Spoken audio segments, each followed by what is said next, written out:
안녕하십니까. 국회에서 지금 6일째 철야 농성을 이어가고 있는 나경원입니다. 오늘 이렇게 기자회견을 하는데 함께해 주신 언론인 여러분께 감사의 말씀을 드리면서 기자회견을 시작하겠습니다. 기자회견에 앞서서 오늘 이 시간에 또 저와 함께해 주시는 이만희 의원님, 박수영 의원님, 김민전 의원님께도 감사 말씀 드립니다. 법치와 의회 민주주의의 마지막 방어선을 지키기 위한 간절한 마음으로 호소드립니다. 존경하는 국민 여러분, 오늘로 철야 농성 6일째입니다. 어제까지 46명의 동료 의원들께서 이 자리를 함께해 주셨습니다. 특히 조배숙, 서지영, 성일종 의원님께서는 철야 농성에도 동참해 주셨습니다. 이재명 민주당 정권의 무법 폭거를 어떻게든 막아보자는 절박한 심경입니다. 참석하지 못하신 의원님들도 모두 같은 마음이라고 생각합니다. 유튜브 라이브도 21회째 이어가고 있습니다. 더 많은 국민께 진실을 호소드리기 위함입니다. 그러나 이재명 정부와 더불어민주당은 이러한 국민적 의견을 모두 무시한 채 총리 임명 강행만을 외치고 있습니다. 아직 대통령이 선출된 지 한 달도 안 된 시점입니다. 국민들도 허니문 기간으로 생각하고 있고 우리 야당도 협치를 위해 많은 고민을 하고 있는 때입니다. 그런데도 이재명 대통령과 민주당은 소통은커녕 쇠도 달궈졌을 때 내리쳐야 한다며 내각 인선과 추경 그리고 각종 정략 악법들을 일방적으로 밀어붙이고 있습니다. 방송 악법 그리고 검찰 해체 4대 악법에 이르기까지 우리는 묵도할 수 있습니다. 언론의 재갈을 물리고 수사기관부터 손발을 묶어놓고 시작하겠다는 의도 아니겠습니까? 국회의장, 법사위원장, 예결위원장을 독식해 의회를 독재 거수기로 만들어버렸습니다. 개혁 속도전이라고 설명하지만 달궈진 쇠를 내리치듯 반대 여론까지 두들겨 패겠다는 것 아니냐 하는 우려를 금할 수 없습니다. 스폰 정치, 배추 투자 의혹, 자녀 특혜, 이미 수사 선상에까지 오른 김민석 총리 후보자에 대한 인선 반대는 국민 눈높이와 법치에 부합하는 최소한의 문제 제기였습니다. 그러나 민주당은 이에 대해 오히려 협박과 겁박으로 대응하고 있습니다. 김병기 원내대표를 비롯한 민주당 인사들은 김민석 후보자의 인사검증에 대해 대선 불복, 내란 종식이라는 터무니없는 프레임을 씌우며 야당 의원들에게 입막음을 시도하고 있습니다.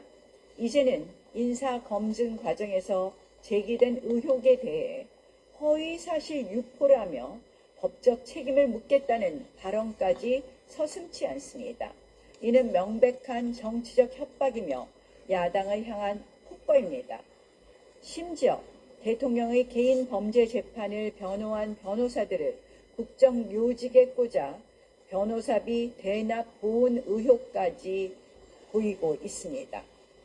친형 강제 입원, 대북 송금, 대장동 위증교사 사건 변호사들이 대통령실 민정비서관, 법무비서관, 공직기강비서관에 배치되고 국정원 기획조정실장으로 임명되고 있습니다. 국가기관 요직이 이재명 범죄 방탄 로펌화되고 있다고 해도 과언이 아닙니다. 과연 상식에 맞는 일일까요? 국민 앞에서 마땅히 제기되어야 할 질문조차 가만히 있으라는 식의 입틀막 정치는 민주주의를 파괴하는 위험한 포갑입니다. 인사검증은 야당의 책무이고 견제는 의회의 본질적 기능입니다. 이를 거부하는 민주당의 태도야말로 진짜 헌정질서 파괴이며 사법 리스크를 덮기 위한 권력형 방탄 시도일 뿐입니다.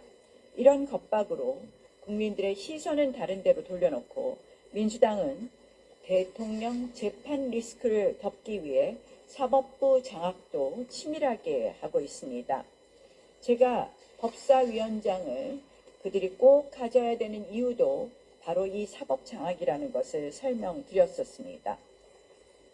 대통령 무죄면소법, 재판중지법, 대법관 증언과 같은 사법 장악 3대 악법을 통해 이재명 대통령의 사법 리스크를 원천 봉쇄하겠다는 치밀하고도 파렴치한 정치 공작의 의지를 표하고 있습니다.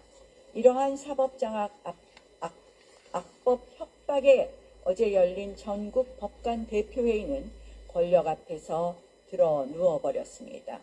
상황이 이렇다 보니 이재명 대통령의 형사재판 5건 중 어제로 4건이 사실상 중단되어 버리고 말았습니다. 대통령이란 이유 하나만으로 재판이 멈춰버린 것입니다. 더 충격적인 것은 친명 좌장으로 법무부 장관 후보자가 된 정성호 의원의 발언입니다. 정 후보자는 최근 대학 특강에서 국민이 재판 중임을 알고도 이재명 후보를 선택했으니, 이재명 대통령을 선택했으니 공소 취소를 해야 한다라는 충격적인 발언까지 했다고 합니다. 검사를 지휘하고 감독할 법무부 장관 후보자가 공소 취소를 직접 말하는 것은 이미 이재명 무죄 하명을 곧바로 실행하겠다는 공개 선언이나 마찬가지입니다. 공소 취소의 사유를 잘 알 것입니다. 법률에 위반해서 기소를 했거나 중단 사정 변경이 있을 경우에 공소 취소를 하게 됩니다. 그런데 선거를 이겼다는 이유만으로 공소 취소를 하는 것이 공소 취소 사유에 해당할까요? 정상적인 민주주의 국가에서 선거 결과는 당연히 사법 절차와 무관합니다. 정성호 후보자의 발언은 법무부 장관이라는 자리가 정치적 충성심으로 재판을 덮는 방탄 사령탑이 됐겠다는 의지를 드러내는 것과 다름이 없습니다. 이제 법치의 최후 보루를 지키기 위한 우리의 싸움, 국민과 함께 나아가야 하겠습니다.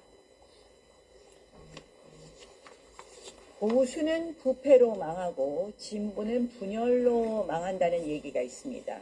그런데 이 낡은 프레임이 이제 거꾸로 뒤집혔습니다.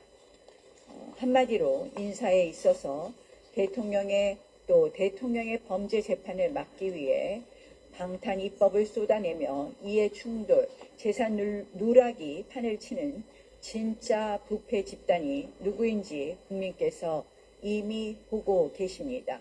진보는 부패를 넘어서 이권과 특권의 신분 카르텔이 되어버렸습니다. 태양광 사업, 지역화폐 사업, 지역 특혜 개발 사업, 국가 권력을 악용한 그들의 대물림 비즈니스 생태계가 공고히 구축되고 있습니다. 저는 사실 이번 농성을 판사 출신 국회의원으로서 또 5선의 국회의원으로서 정말 의회 민주주의와 법치주의, 사법부 독립을 꼭 지켜야 되겠다는 절절한 심정으로 시작했습니다. 의회에서 오랫동안 국회를 사랑하고 의회 민주주의를 사랑한 저로서는 의회의 이러한 오랜 관행을 깡그리 깨트리고 국회의 의장과 법사위원장을 모두 장악하고 본인들 마음대로 입법 독재를 하겠다는 이러한 행태를 그냥 보고만 있을 수 없었습니다. 판사 출신 국회의원으로서 사법부의 독립을 정말 지켜주고 싶었습니다. 그러나 엊그제 전국 법관회의의 법관들의 결정을 보면서 이제 법관의 용기도 그리고 결기도 모두 사라진 지금의 사법부를 보면서 도대체 힘없는 대한민국의 국민들의 권리는 누가 지킬 수 있는가를 고민하게 되었습니다. 그런데 이렇게 의회 민주주의와 사법의 독립을 비롯한 법치주의와 그리고 헌법 질서가 파괴되기 시작한 것이 언제부터일까요? 이재명 대통령의 사법 리스크를 그리고 재판 리스크를 어떻게든지 무마하기 위한 바로 22대 국회가 시작되면서 본격화되었습니다. 이제는 대통령까지 되니까 완전히 그 체계를 무너뜨리고 있습니다. 저희가 그냥 보고만 있을 수 없습니다. 한 번 무너진 이러한 대한민국의 헌정 질서는 복원하기 어렵습니다. 대한민국의 자유민주주의는 튼튼한 헌정 질서 속에서만 가능합니다. 그래서 저의 진심을 전하고 싶었고, 우리 국민들께서 지금이 얼마나 헌정 질서의 위기에 놓여 있는지를 공감해 주시기를 호소드리는 것입니다. 독재는 결코 그냥 오지 않습니다. 국민들의 무관심에서 시작됩니다. 독재는 반드시 총칼의 폭력에서 오지 않습니다. 지금의 독재는 선거에서 시작됩니다. 이미 이재명 대통령의 어제의 발언, 선출직을 존중하라는 그 발언은 어떻게 해석하면 결국 선거에 의해서 선출된 권력의 독재를 예고하는지도 모르겠습니다. 지금 대한민국의 모든 헌정 질서가 우리도 모르게 무너지고 있다고 봅니다. 오늘은 방송장악 입법에 시동을 걸고 있다고 들었습니다. 방통위에서 오늘 방송장악 입법이 진행된다고 들었습니다. 아마 언론 재갈을 먼저 물리고 사법장악을 비롯해서 본인들이 원하는 입법을 차곡차곡 해나갈 거라고 생각을 합니다. 지금 말도 안 되는 총리를 내놓고 그 총리를 동의해달라고 합니다. 그러나 그 총리에 대해서 저는 언론조차도, 우리 야당의 목소리조차도 제대로 전달되고 있지 않다고 봅니다. 우리 정부에서 이런 총리를 내놓고 국민들께 동의받을 수 있었을까요? 장농 총리, 스폰 총리, 배추 총리, 그냥 말로만 하는 것이 아닙니다. 도저히 이해할 수 없는 방법으로 살아온 총리입니다. 그런데 우리가 이런 총리를 통과시켜 줘야 될까요? 이것은 이 정부의 인사의 기준이 되는 것입니다. 그래서 간절히 호소합니다. 우리가 국회에서는 굉장히 힘이 없어서 못 막을지 몰라도 국민들과 함께하면, 또 국민들의 그런 민심이 변하면 저는 막을 수 있다고 생각합니다. 이제 대한민국의 헌정 질서를 지키기 위한 저의 목소리에 귀를 꼭 기울여 주셔 달라는 말씀으로 오늘 6일째 농성을 이어가면서 여러분들께 간절히 호소드립니다. 고맙습니다.